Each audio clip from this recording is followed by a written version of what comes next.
What's going on, you guys? Mr. Benny1235 back here yet again. It's been a while since we've talked. I just had to come back and talk about the new Green Day album. I know I'm a little bit late on this, but I'm actually kind of glad. I did try to shoot this video a few days ago, but I had one more package coming in the mail, and I didn't really like how the first take of this turned out anyway. So now I've got everything here that I can share with you guys. I'm going to be talking about the tour a little bit as well. The Saviors tour, so stick around for that. But yeah, lots to discuss. I guess we should start by unboxing the album itself before I get into my thoughts on it. This is the special black and pink splatter edition of the album, which is great.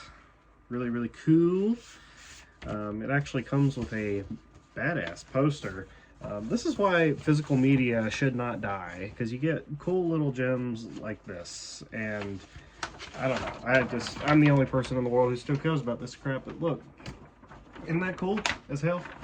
It's kind of the promotional photo that they've been using on their social media and whatnot, but I like it a lot. I'm gonna have to frame this or something, but you know, get special little treats like that every once in a while in your vinyl albums. Pretty cool. Just a black jacket with the beautiful, vaguely translucent black and pink spatter. I think it goes perfect with the album artwork. That's why I particularly wanted this one from the store when the pre-orders went up. So really happy to have this. I look forward to listening to it on vinyl, as apart from Apple Music. Yeah, it's just such a rocking album. I mean, you can totally tell that Rob Cavallo is back producing, because it is a major change from the albums that we've gotten lately. I absolutely love it. This is the CD edition of the album. Comes with a booklet, kind of the same, with the gatefold being the poster, which is cool. CD, got this cool pattern on it. Awesome. Standard 15 tracks. Then the booklet has the lyrics in it, which is awesome. Love reading along whenever you're listening. Just one of my favorite things to do with these new albums like this. And then last but not least, this is the Japanese edition CD that I got on import. This is the Obi sticker. Always got to put those on extra. It's funny how these Japanese edition, the CD covers are always slightly larger every time I buy these. Just the square case is just slightly bigger, but it's basically the same thing, except there's also a Japanese lyric booklet in this one. The reason I specifically got this one is it comes with the bonus track, the Japanese exclusive bonus track, which is Fever. Track number 16. So, I've unfortunately came into the disease here lately about most of these Japanese bonus tracks. It's just one of those things where I kind of have to have it if it's an album that I really care about. Because the Japanese have to pay more for their CDs.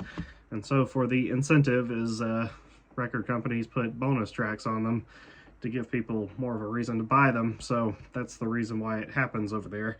But yeah, the song Fever is okay. It definitely isn't a need to have thing for the album, I don't think. It doesn't fit as well as the rest of the tracks, but I thought it was pretty cool to have. So I went ahead and picked that up.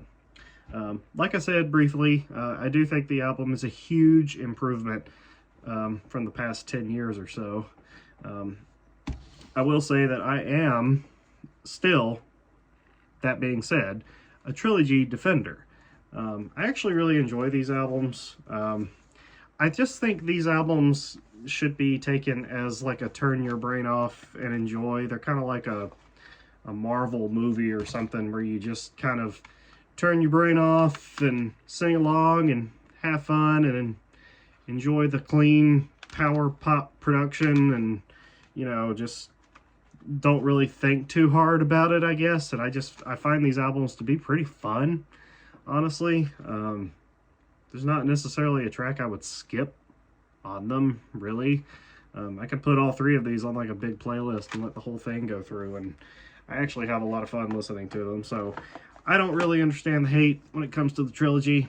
I think they're fun albums. They're just, I guess they're just not deep enough for some people or something. They're just supposed to be stupid fun, and that's what I take them as, and that's how I enjoy them. So I really don't care what people have to say about that. Soon after that, we got Revolution Radio, which people have been turning around now and saying that it's kind of like a underrated gem. A lot of people have been kind of passing up on it, forgetting about it. There's definitely some highlights on this thing for me. I mean, like, I don't think it's a perfect album. When the track Bang Bang came out, it was like kind of touted as this return to form kind of album, and I don't necessarily think it was. There are a few poppier moments on this album. The track Outlaws just sounds like a straight up like Wild Ones Part 2 to me from Dose.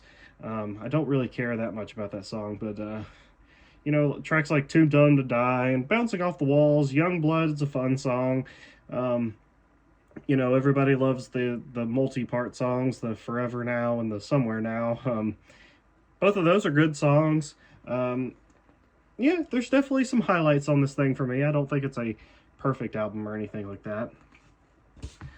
Then we have the really divisive one. The father of all motherfuckers. Man, do people hate this fucking thing. I do not think it's a total dumpster fire, but it does kind of scream a little bit of being a troll album, something that they kind of put out just so that they could get done with their record contract. 26 minutes long, and as messy as this thing sounds, it definitely seems like something that they didn't try too hard on. I was a teenager. That song kind of sucks. I do enjoy some of the more 60s hip swinging cuts on this album. You know, like the Meet Me on the Roof and the Stab You in the Heart. Stab You in the Heart is just straight up old school bluesy jam. I kind of enjoyed this hazy, smoky Junkies on a High. I kind of like that song. The first two tracks I think are rocking and fun. Father of All and Fire Ready Aim.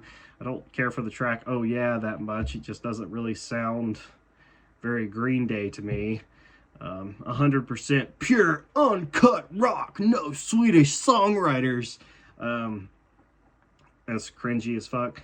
Take the Money, Crawl's alright. I like the song Sugar Youth. It's short as fuck, but I like the riff on that song.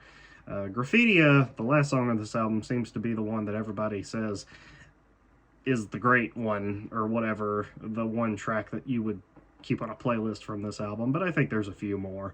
I don't think it's a complete dumpster fire, but I could totally see why somebody might think it is. So yeah, I don't blame anyone for that, but I don't know, it is definitely one of the most forgettable albums in their whole discography, that's for sure. You could definitely see that this being like you play through it once and you put it on your shelf and you forget it ever existed. It just doesn't make that much of an impact. Mike Dirnt actually said one time that because of the pandemic, they didn't get to show people the true merits of this album because they didn't really get to play any live shows because this album came out like a month before the shit hit the fan with the pandemic. And I don't know if I necessarily believe him on that they didn't get to show the true merits of this album and people just don't get it.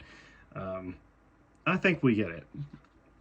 I have my personal opinions on what's really going on with this thing, and I don't think they're going to straight up say it. That's all I got to say. But that brings us to Saviors, which you could totally tell that they tried way harder on this time. I absolutely love this album. I think it's one of the best things that they've done, like I said, in the past 10 years. The production is clearly Green Day. It clearly sounds like they're going back to the darkness and the tragedy of American Idiot without going to the full epic scale of American Idiot or 21st Century Breakdown. And I don't necessarily think that they had to. I just think it had to be like a competent album with some more meaningful lyrics, better production, and I guess, a little bit more meat on the bones, a little bit something a little more thoughtful.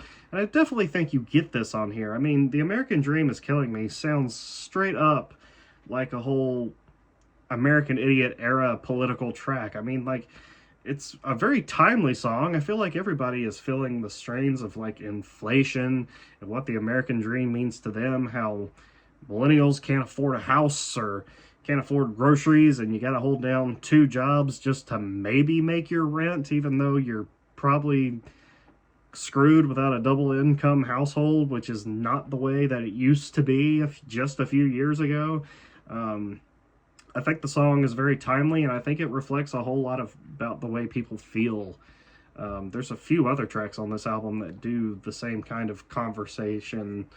Strange Days Are Here to Stay is definitely the other one where I feel like he's really describing how a lot of people feel about living in the 20s, which is another song on this album that really reflects the dour look on our society and how screwed people feel. And I think it's very timely. I think it's relevant, just like American Idiot was relevant back in the Bush era. It's the same kind of concept, and I think that's great. Look Ma No Brains, they finally brought back these pure punk rock bangers. Like, it's just like fun as fuck. These 2-minute jams. 1981 is in the same category. They're both just fucking awesome songs. They're balls to the wall. They're fucking cool as hell. They're fun to sing along to. Bring the fun back, you know. Like, for a punk band, they haven't done like these 2-minute bangers in years, so it's so fucking awesome to hear great ones on this. Bobby Sox, I wasn't too sure if I liked this song when it first came out, but now I've come around to absolutely loving it.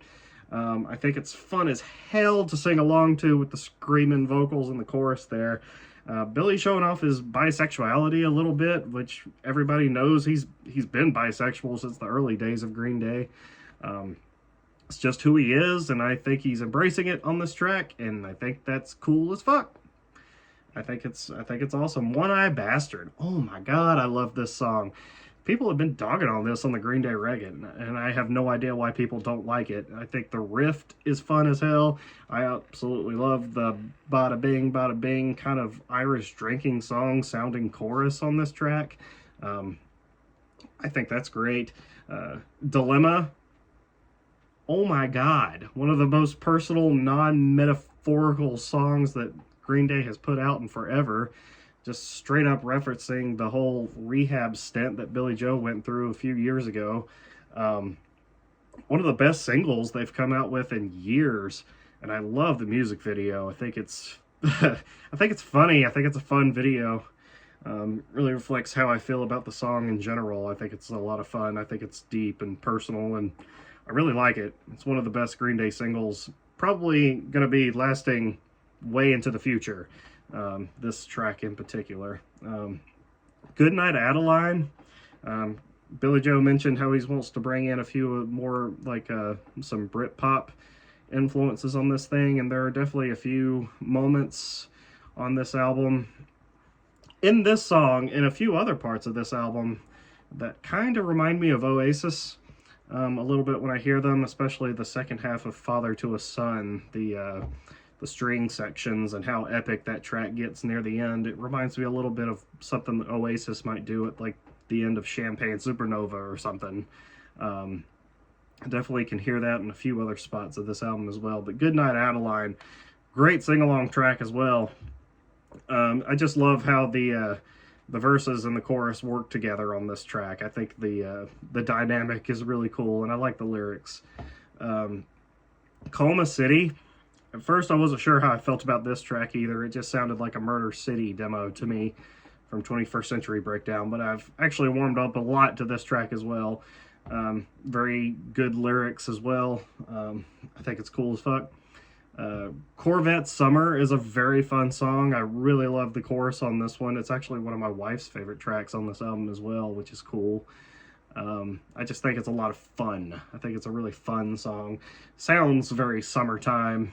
Actually, I can see this song being pumped out of like a convertible or something on a nice day. I don't know. It's just a really fun rocking song and fun to sing along to in the chorus. Susie Chapstick is a really great slow song on the album. It's not necessarily like a slow tempo or anything, but it's got more of an emotional heart to it that I really, really like. Good lyrics on this track as well. Susie Chapstick, very different from things they've done in the past, which I really like. A little bit of experimentation. There's a little bit something for everybody, and I think the other point of this album was to be like a combination of every sound that they've ever kind of toyed with throughout their discography, and I think this track kind of falls in line with that. So really good. Strange Days Are Here to Say, as I mentioned. Great lyrics on this one. Living in the 20s, once again, very topical, really reflects how people feel about living in the 20s. I think it's a great song. Father to a Son, he wrote this for his sons. I love the acoustic guitar ballad. There's always got to be one of these ballads on these Green Day albums here of late, but this is a really good one. And like I said, I really do like how it gets a little bit more epic and emotional in the second half with the strings and the climbing choruses and how much epic things start sounding at the end. I think it's really cool dynamic. Saviors is okay. I don't really know. The verses just seem so one note in the vocal melody. I do like the chorus on the song a lot. This one still needs to grow on me, but it's not like I'm offended listening to it or anything. I like it. And Fancy Sauce is has some good lyrics at the end. Kind of ends it off on I guess a more of a sad sounding note, but I do like the song Fancy Sauce. I like how this track just sounds in general, the guitar tone and how it's picked in the verses and stuff like that. I just think it's a good sounding, slower closing track. And yeah, I mean, I can't say any more positive things about it. I mean, the whole thing is just very enjoyable to listen to sound wise. I mean, even if you're not paying attention to the lyrics, I think you can get a lot out of just hearing the production, honestly, on this thing. I think it just sounds like Green Day, how they're meant to sound, which we haven't gotten in a really long time. So I'm very happy with it. I'm very excited for the tour. I am going to be at the Charlotte, North Carolina show at the end of August. I actually have Boulevard of VIP tickets, so I got some amazing seats near the front. I got like a VIP merch bag that I'm going to be getting, access to like a lounge cash bar thing. I'm one of those people who enjoys having those comforts.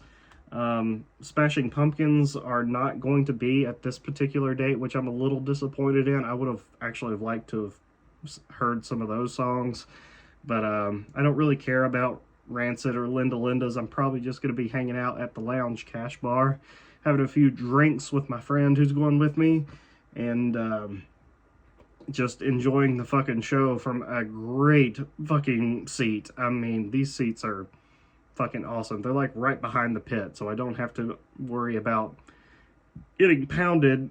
I'm underneath a covered roof. Great seats. Well worth the money, in my opinion. You know, if you have it, spend it, and I had it, so I just wanted to fucking do it the right way. They're going to be playing all of Dookie and all of American Idiot during this show. It's going to be fucking epic as hell to actually hear Dookie deep cuts from 1994. Actually gonna hear Enema Sleepus at this fucking tour. That's gonna be fucking cool as shit. And oh my god, what's her name is probably gonna be mind-blowing. I cannot wait to hear both of these albums in fucking full on this tour. It's so goddamn cool. I think it's awesome. I hope they play for straight up 3 hours. I really do. If Mike Dirt says it's going to take like 90 minutes to play both of the albums, then they'll have like 35, 45 minutes to play other stuff. I would like to hear some particular cuts off of Saviors and a few of the other hits. Shit, I wouldn't mind if they just played the 2 albums and then just a bunch of hits off of Saviors. It was just complete this whole trifecta that they're celebrating here of Dookie, American Idiot, and Saviors being the big 3, as they're kind of claiming now. I would personally throw Nimrod in there, and maybe Warning. I really like the album Warning for the experimentation. I really liked that Green Day tried to do something outside of the box with Warning. A lot of people don't like that, but like Misery, for example, is one of my favorite all-time Green Day songs. And yeah, I think Warning is a very different album for Green Day, and I appreciate it existing. So that's why I always claim it as one of my favorites. But we don't have to talk about all that. The point is, I'm very excited. I'm very happy with the album. I'm very, very excited for the tour.